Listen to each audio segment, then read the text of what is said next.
कोई भी आप कार्य करते हैं तो उसमें पहले भगवत आराधन भगवत ध्यान जरूरी है। कोई भी आप काम करते हैं, कोई शुभ काम कर रहे हैं आप, तो देवी देवताओं का तो वंदन होना चाहिए, उनका पूजन होना चाहिए, जिससे कार्य में विघ्न नहीं आता। ये हमारी सनातन परंपरा ऐसी है, वहां पूजन हो। गृह प्रवेश कर रहे हैं, पूजन। यहां तक बताया गया कि बहू घर में आवे, पहली बार बहू घर में आ रही है, वर्णन तो यह है कि जितनी बार बहू घर में आवे, जब वो घर में प्रवेश करे तो उसके दाएं और बाईं तरफ एक लोटे का जल डालना चाहिए।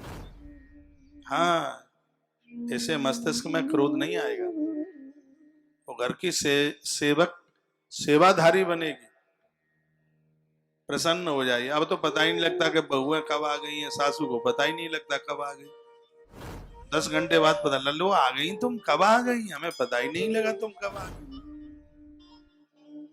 उनको भी कोई फर्क नहीं है कि इस घर में सासू है, नहीं तो पहले बहुआ आती थी, घुटनों घुटनों तक दबा दबा के पाम छूती थी।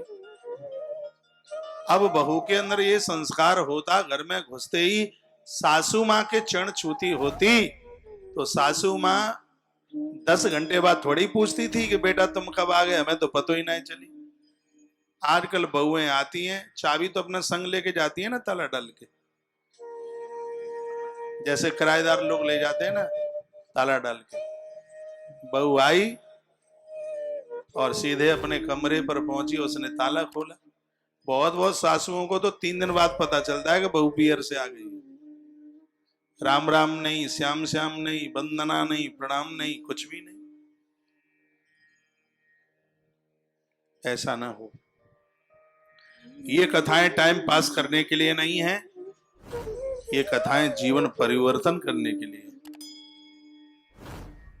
गोस्वामी तुलसीदास जी महाराज अपने इस ग्रंथ का अवलोकन शुभारंभ एक मंगलाचरण के द्वारा कर रहे हैं। आप भी नित्य मंगलाचरण करो, आचरण मंगलमय हो, उसके लिए भगवत नाम की नित्य आवश्यकता है, अच्छे काम की नित्य आवश्यकता है। हरि भजन के लिए आप हमें जितने सुन पा रहे हैं, क्या आप नित्य सब भजन करते हैं?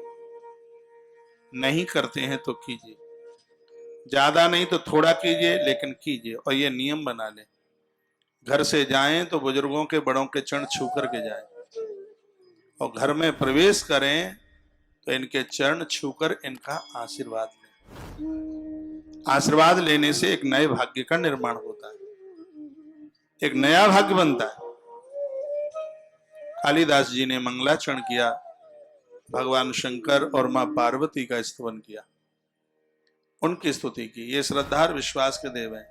मैंने पूर्व में भी बोला और फिर बोलूंगा, यदि आपको बहुत बुद्धि वाला, विशाल काय बुद्धि वाला बनना है, बुद्धि अद्भुत हो, जो समाज का अकल्याण ना करे, उसके लिए शिव और शिवा को अपनी पूजा में जरूर जोड़िए।